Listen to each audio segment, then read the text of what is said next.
مولانا روم رحمۃ اللہ علیہ فرماتے ہیں دید مجنو راج کے صحرا نورد، مجنو کو ایک مسافر نے دیکھا جو صحرا میں سے گزر رہا تھا، درمیان بادیا بنشستہ فرد، کہ اس تنہائی میں مجنو اکیلا بیٹھا ہوا ہے، کردہ صفے ریگ انگشتاں قلم، اس نے ریت کو صفا بنایا ہوا ہے اور اپنی انگلی کو اس نے قلم بنایا ہوا ہے،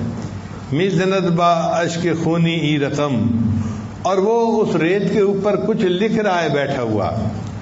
گفت اے مجنون شیدا چیز ہی، اس بندے نے پوچھا اے مجنون تو بیٹھا کیا لکھ رہا ہے، می نویسی نامہ بہرے کیست ہی، تو کس کو بیٹھا یہ خط لکھ رہا ہے، گفت مشق نام لیلا می کنم، اس مجنون نے جواب دیا کہ میں نے کیا کسی کو خط لکھنا، میں کوئی خط نہیں لکھ رہا، لیلا سے میری ملاقات تو ہو نہیں سکتی، تو اب میں لیلا کا نام بار بار زمین پر لکھ کر اپنے دل کو تسلی دے رہا ہوں،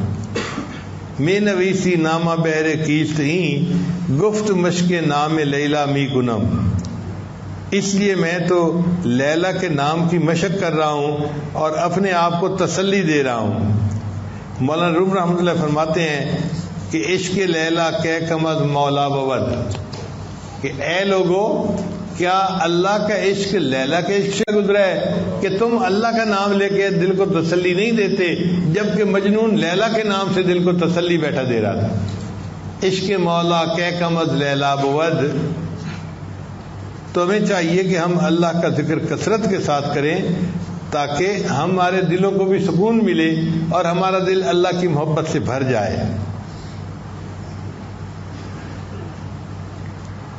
حضرت باہو رحمۃ اللہ فرماتے ہیں الف اللہ چمبے دی بوٹی تے مرشد من میرے وچ لائی ہوں، یہ چمبے کے پھول کی بوٹی ہے، مرشد نے میرے من کے اندر لگا دی، نفی اسبات دا پانی ملیا ہر رگے ہر جائی ہوں، پھر نفی اسبات کا پانی ملا ہر رگ اور ہر جگہ کے اوپر، اندر بوٹی مشک مچایا جان پھلن پر آئی ہوں، اندر اس بوٹی نے خوشبو پھیلا دی جیسے مشک مچا دیا جاتا ہے، جیوے مرشد میرا باہو جیں بوٹی لائی ہوں، کرے کہ میرا مرشد جیتا رہے جس نے میرے من کے اندر یہ بوٹی لگا دی ہے۔ ہمارے سلسلہ عالیہ میں شروع میں اللہ کے نام کا ذکر ہے، اللہ اللہ کا، پھر اس کے بعد تحلیل کا ذکر آتا ہے، تحلیل کہتے ہیں لا الہ الا اللہ، اس کا ذکر کرنا۔ یہ جو تحلیل ہے نا یہ اللہ کو بہت پسند، اس لیے جو بندہ لا الہ الا اللہ پڑھتا ہے اگر اس کے 100 سال کے گناہ ہوں گے تو اللہ تعالیٰ سارے گناہوں کو معاف فرما دیتے ہیں۔ حدیث مبارکہ میں ہے کہ ایک صاحب تھے دہیہ کلبی، قبیلہ بنو کلب کے یہ امیر تھے، یعنی سردار تھے، اور حضرت جبرائیل علیہ السلام نبی علیہ السلام کی خدمت میں جب حاضر ہوتے تھے تو ان کی شکل میں اکثر آتے تھے۔ ایک مرتبہ یہ نبی علیہ السلام کو ملنے کے لیے آئے تو جبرائیل علیہ السلام نے آ کے بتایا اے اللہ کے نبی صلی اللہ علیہ وسلم دہیہ کلبی آپ کو ملنے کے لیے آ رہے ہیں، تو نبی علیہ السلام نے کھڑے ہو کے استقبال فرمایا، انہوں نے کلمہ پڑھا اور رونے لگ گئے۔ نبی علیہ السلام نے پوچھا دہیہ کلبی رو کیوں رہے ہو؟ اے اللہ کے حبیب صلی اللہ علیہ وسلم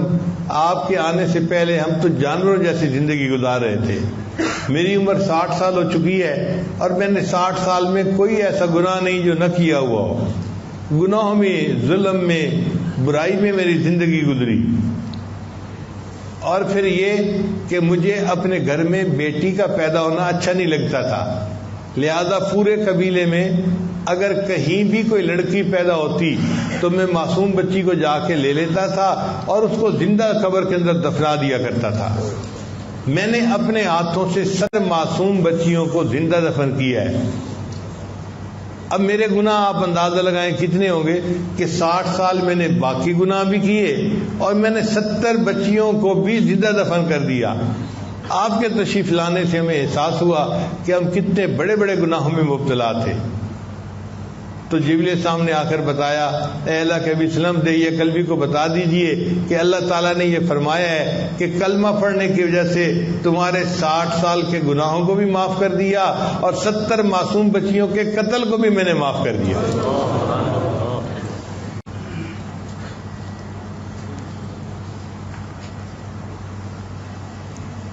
چنانچہ انسان کے جسم میں 12 اعضاء ہیں جو گناہ کرتے ہیں۔ 2 ہاتھ،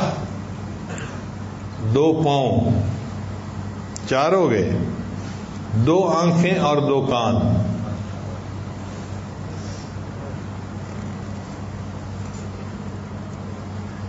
تو یہ کتنے ہو گئے؟ 8 ہو گئے، اور 4 اعضاء اور ہیں، دماغ، زبان، دل اور شرمگاہ۔ تو کل اعضاء کتنے ہوئے؟ تو 12 اعضاء ہیں جو گناہ کرتے ہیں۔ اور اگر ہم کلمہ طیبہ کو دیکھیں تو لا الہ الا اللہ کے 12 حروف بنتے ہیں، 2 حرف لا کے، 3 حرف الہ کے تو 5 ہو گئے، اور اللہ کے پھر 3 حرف ہو گئے تو 5 اور 3 8، اور اللہ کے 4 حرف ہوتے ہیں، 8 اور 4 12، تو 12 حروف لا الہ الا اللہ کے، اور 12 اعضاء ہیں جو گناہ کرتے ہیں۔ لہذا جو بندہ لا الہ الا اللہ کی کثرت کرے گا،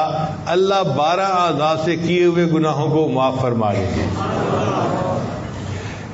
بعض علماء نے لکھا کہ نہیں، سال کے 12 مہینے ہوتے ہیں،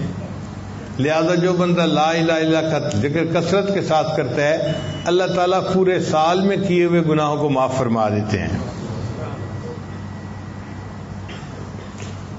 بعض علماء نے لکھا کہ جہنم کے 7 دروازے ہیں، لہا 7 ابواب، قرآن مجید میں ہے،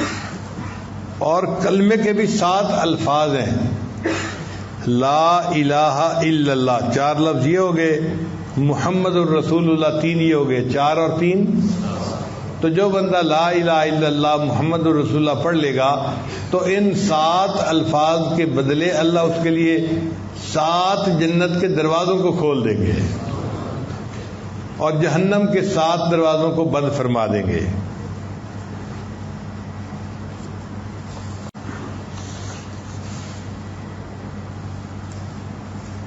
اس کلمے کے 2 حصے ہیں، لا الہ الا اللہ یہ توحید کا پیغام ہے، اور محمد الرسول اللہ اس میں رسالت کا مضمون ہے۔ لا الہ الا اللہ کو کہتے ہیں نفی اثبات، نفی کہتے ہیں انکار کرنے کو، اور اثبات کہتے ہیں تصدیق کرنے کو، مان لینے کو۔ تو نفی اثبات کیوں کہتے ہیں؟ کہ لا الہ نفی ہے اور الا اللہ اثبات ہے، تو لا الہ الا اللہ نفی اثبات بن گیا۔ اس کا مقصد یہ کہ اے لوگو، مخلوق سے کٹو، اللہ سے جڑو، پھر اللہ کی نسبت سے مخلوق کے ساتھ جڑو، کہ تم مخلوق سے تعلق توڑو، اللہ سے جوڑو۔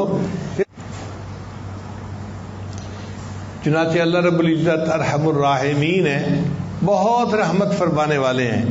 جو بندہ اللہ سے جڑے گا پھر اللہ تعالیٰ اس پر اپنی خصوصی رحمتیں نازل فرمائیں گے۔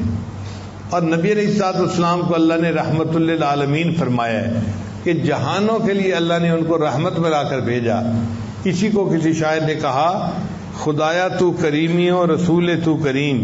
اے اللہ آپ تو کریم ہیں اور آپ کے رسول بھی کریم ہیں، صد شکر کے ہستیم میانے 2 کریم۔ اللہ کا شکر ہے کہ میرا معاملہ 2 کریموں کے درمیان ہے، ہم محبوب صلی اللہ علیہ وسلم بھی کریم اور اللہ تعالیٰ بھی کریم، لہذا یہ دونوں کریم جو ہیں قیامت کے دن میرے اوپر مہربانی فرمائیں گے اور مجھے جہنم کے عذاب سے بچا لیں گے اور میرے لیے جنت میں جانے کا راستہ ہموار فرما دیں گے۔ علماء نے لکھا ہے کہ جب انسان نکاح کرتے ہیں نا تو یہ ایجاب و قبول ہو جاتا ہے، تو پھر بندہ اپنی دلہن کو اپنے گھر لے کے آتا ہے، یہ دستور ہے۔ ایمان جو ہے نا یہ بھی ایجاب و قبول کی مانند ہے کہ بندہ اللہ کو اپنا رب مان لیتا ہے اور بندے اور اللہ کے درمیان ایک رشتہ جڑ جاتا ہے۔ اب چونکہ یہ ایمان انسان نے حاصل کر لیا تو اللہ اپنے بندے کو اپنے گھر جنت میں لے کر جائیں گے اور کلمے کی وجہ سے اس کو جنت عطا فرما دیں گے۔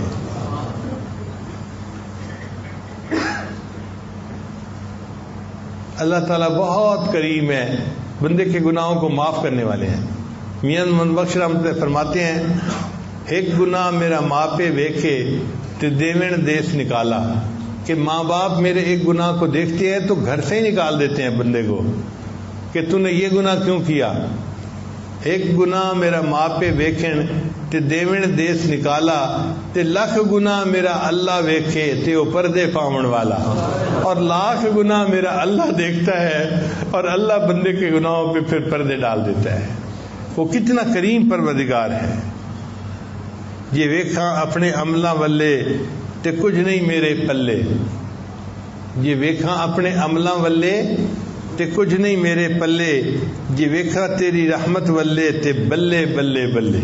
اے اللہ اگر آپ کی رحمت کی طرف دیکھیں تو پھر اس رحمت کا تو کوئی کنارہ ہی نہیں، اس رحمت کا تو کوئی ٹھکانہ ہی نہیں، اور قیامت کے دن اللہ اپنی بھرپور رحمت کا اظہار فرمائیں گے۔ وَكَانَ بِالْمُؤْمِنِينَ رَحِيمًا، قرآن مجید میں اللہ فرماتے ہیں اللہ تعالیٰ قیامت کے دن پوری رحمت کے ساتھ بندوں پر توجہ فرمائیں گے اور ان کے گناہوں کو معاف فرما دیں گے۔